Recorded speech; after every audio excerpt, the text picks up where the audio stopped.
Η Κόκκινη Λίμνη βρίσκεται στην επαρχία Λευκωσία στο νησί της Κύπρου και συγκεκριμένα κοντά στο χωριό Μητσερό.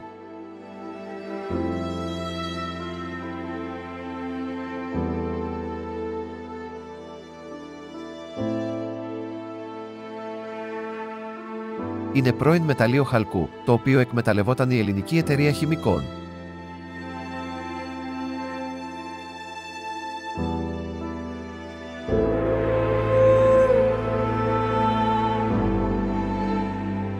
Το νερό της λίμνης έχει χρωματιστεί κόκκινο από τα μεταλλεύματα και η υψηλή οξύτητά του δεν επιτρέπει σε οποιοδήποτε ζωντανό οργανισμό να αναπτυχθεί.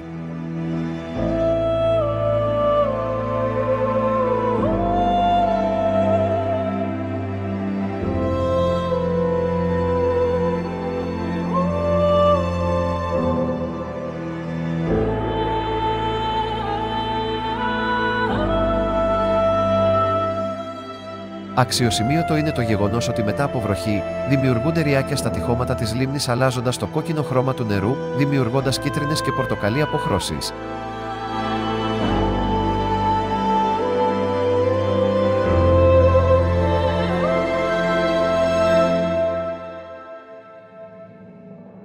Η άφιξη της ανώνυμης ελληνικής εταιρείας χημικών προϊόντων και λιπασμάτων στο Μητσερό έγινε στα πρώτα χρόνια της δεκαετίας του 1920 επί αγγλοκρατίας του νησιού και εργοδότησε σε μια εποχή φτώχειας και μαρασμού πολλούς Κύπριους εργάτες.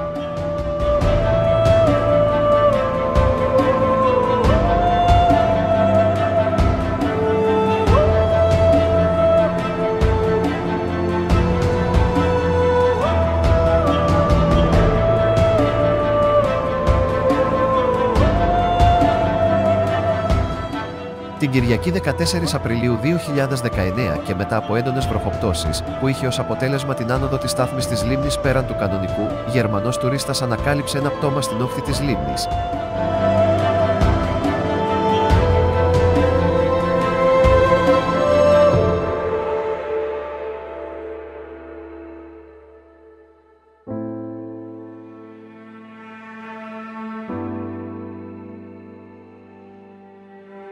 Μετά από έρευνες της αστυνομίας ανακαλύφθηκαν και άλλα πτώματα και μάλιστα 3 εξ αυτών ήταν βαλμένα μέσα σε βαλίτσες.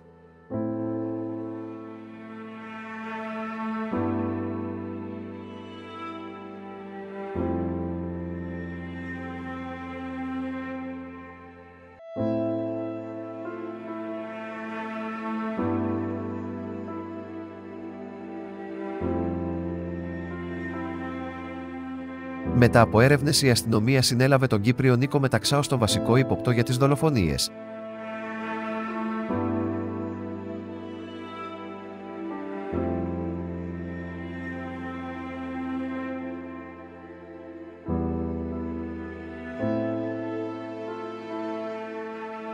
Η μαρτυρία από τον Μεταξά δεν άργησε να έρθει όπου ο ίδιος ομολόγησε τις δολοφονίες.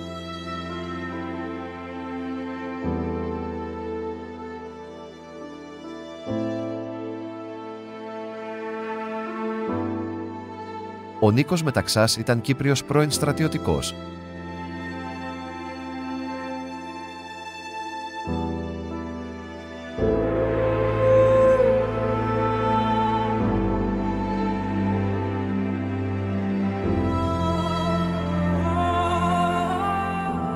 Το δικαστήριο του επέβαλε ποινή 7 φορές ισόβια για τις πράξεις του.